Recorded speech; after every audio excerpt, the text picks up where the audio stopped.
যাদবপুর বিশ্ববিদ্যালয়ের ঘটনার প্রতিবাদে রবিবার শিক্ষামন্ত্রী ব্রাত্য বসুকে ধিক্কার জানিয়ে রাস্তায় নেমে বিক্ষোভ দেখালো ছাত্র সংগঠন।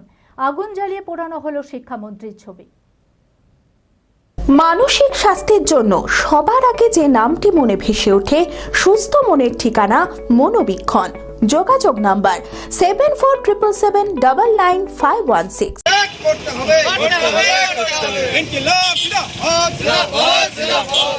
যাদবপুর বিশ্ববিদ্যালয়ের ঘটনার প্রতিবাদে এবার হরিহরপাড়া।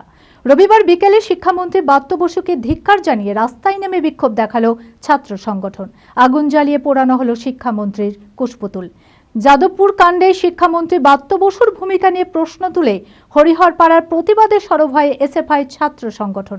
তারা শিক্ষামন্ত্রীর পদত্যাগের দাবি তোলে এবং শিক্ষাক্ষেত্রে অনিয়মের বিরুদ্ধে কঠোর ব্যবস্থা নেওয়ার আহ্বান জানান। বিক্ষোভকারীরা শিক্ষামন্ত্রীর ছবি পুড়িয়ে প্রতীকী প্রতিবাদ জানান। তাদের দাবি, শিক্ষাক্ষেত্রে সুষ্ঠু পরিবেশ ফিরিয়ে আনতে সরকারকে আরও দায়িত্বশীল হতে হবে। গতকাল দেখেছেন যে যাদবপুর বিশ্ববিদ্যালয়ে যে ছাত্রছাত্রীরা নির্বাচনের দাবিতে শিক্ষামন্ত্রীকে ডেপুটেশন স্মারকলিপি জমা দিতে গিয়েছিল, শিক্ষামন্ত্রীর সাথে কথা বলতে গিয়েছিল, তখন তৃণমূলের বাইরেকার কিছু দুষ্কৃতীরা শিক্ষামন্ত্রীর গাড়ির কাঁচ ভাঙে, শিক্ষামন্ত্রীকে নিগ্রহ করে।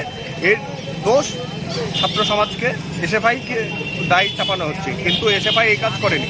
এই কাজ প্রতিবাম সংগঠন করতে পারে কিংবা অন্য কোনো সংগঠন করতে পারে। আপনারা দেখেছেন কালকে বারাসাতের এক তৃণমূলের নেতা, তৃণমূল ছাত্র পরিষদের নেতা, ও ছিল, ওর ছবি স্পষ্টভাবে দেখা গিয়েছে। ওখানে এসএফআইয়ের কোনো কেউ ছিল না।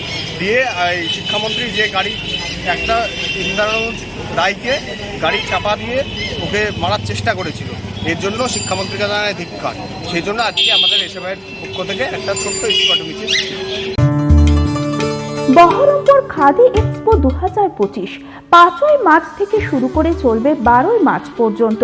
স্থান মুসলিম তীর্থ 20 নম্বর ব্যারাক স্কয়ার, বহরমপুর, মুর্শিদাবাদ। মেলায় রয়েছে বিশেষ আকর্ষণ, খাদির জিনিসের উপর 60% পর্যন্ত ছাড়। আপনার সাধ্যের মধ্যে সামান্য দামে পেয়ে যান উৎকৃষ্ট খাদির জিনিস।